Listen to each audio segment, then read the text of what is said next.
Di dalam akademi militer ada pelajaran dasar untuk memahami sebuah peristiwa yang terjadi. Misalnya ada bom teroris atau ada lone wolf, teroris tunggal masuk ke instansi kepolisian kemarin. Bagaimana membacanya? Kita melihatnya dari banyak segi. Misalnya, sang wanita ini ternyata mau buat SIM, di mana gosip di luaran kalau buat SIM itu bisa nembak. Diartikan harafiah loh, dia masuk ke kantor polisi mau buat SIM lalu mau nembak polisinya, ya ditembak balik sama polisi. Ini misalnya loh ya, kita kan nggak tahu aslinya niatnya apa orang itu dan kenapa juga mesti ditembak mati. Ya sudahlah, semua sudah terjadi, nggak bisa dikorek keterangan dari dia karena dia sudah mati. Lalu ada lagi yang makan sekolah, melihatnya dari sisi akademi, pakai ilmu di akademi. Pertanyaan pertama yang mereka makan sekolah militer adalah who is benefiting? Siapa yang diuntungkan dalam peristiwa ini? Siapa diuntungkan dalam peristiwa ledakan bom di gereja Makassar? Siapa diuntungkan dengan matinya lone wolf di kantor polisi? Siapa yang diuntungkan dengan terbakarnya kilang Balongan? Yang diuntungkan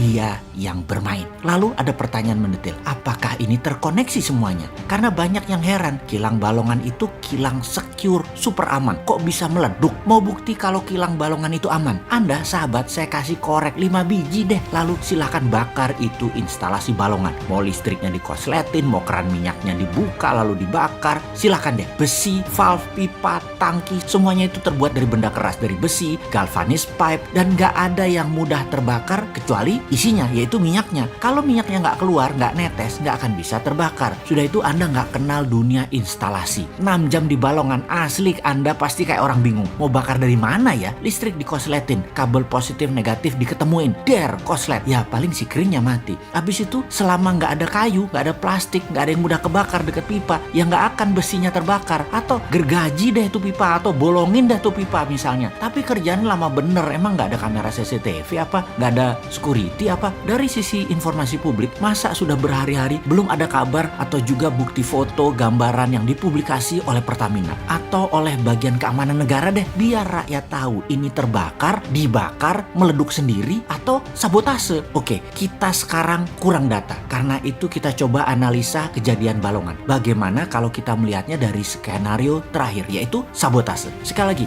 ini belum tentu benar tapi penting buat kita pelajari. Kalau ini benar ternyata adalah sabotase. Kita mundur sebentar ke zamannya Trump, di mana dia tidak pernah pakai instrumen operasi intelijen dalam menekan negara lain atau senjata yang untuk mendominasi. Buktinya dalam 4 tahun dimanapun di dunia yang biasanya Amerika pakai instrumen teror, walau dalam tanda petik selalu disangkal keterlibatan Amerika dalam teror tersebut, terbukti tidak ada bom dan teror di mana-mana di zamannya Trump. Beda dengan zamannya Obama, beda dengan zamannya Biden yang belum 100 hari menjabat, semua terbukti dan kali ini di mana-mana mulai ada darah menetes lagi karena kekerasan. Jadi bagaimana kalau kita hubungkan ledakan Balongan dengan gerakan insurgensi dari operasi intelijen? Bagaimana kalau kita blame atau kita tuduhkan Amerika biang keroknya? Tombol teroris katedral, tombol lone wolf, dan tombol Balongan yang mencet Amerika. Dah gitu aja. Bagaimana? Lalu apa sih maunya Amerika? Ya kita datengin, kita nego, kita diskusi, kita meetingkan, kita analisa, dan kita strategikan. Jadi skenario pertama ini adalah siapa yang menghandlenya? Adakah solusinya? Adakah alternatifnya? Bener loh, gak gampang membakar Balongan. Karena itu kita tuduh negara Amerika yang mahir begini-beginian. Juga karena Amerika punya peralatan yang namanya magnetic laser beam yang sering dipraktekkan oleh mereka di mana-mana. Divisi Aerospace, Space Army-nya Amerika, angkatan ke-6 perangnya Amerika punya alat ini dan bisa dari laut ke darat, bisa dari satelit. Tapi baiklah, ini hanya asumsi. Kita hanya rakyat biasa, nggak ngerti bernegara ala sekarang. Ya sudah, kita biarkan pejabat yang menyelesaikan. Apa sih sebenarnya yang terjadi? Kita rakyat menunggu kemahiran bernegara, hubungan internasionalnya pejabat sekarang. Yang jelas bernegara ekonominya terbukti dalam 7 tahun ini nggak keren kelolaannya dibandingkan dengan negara India, Filipina, Vietnam. Itu sudah nggak usah didiskusikan deh, nggak terlalu canggih yang sekarang ini. Tinggal sekarang bagaimana hubungan internasionalnya. Kita tunggu, mahir nggak, hilang nggak itu terorisme dan ancaman keamanan lainnya dari asing. Atau kita melanjutkan dengan skenario kedua, adalah murni kecelakaan. Nah ini seru kalau benar kecelakaan. Kalau ini di Jepang, pejabatnya sudah ambil katana, harakiri atau bunuh diri dan mengundurkan diri lah paling tidak. Namun budaya malu dan budaya jantan nggak ada di Indonesia, dan itu tidak akan pernah ada selama old mind berkuasa.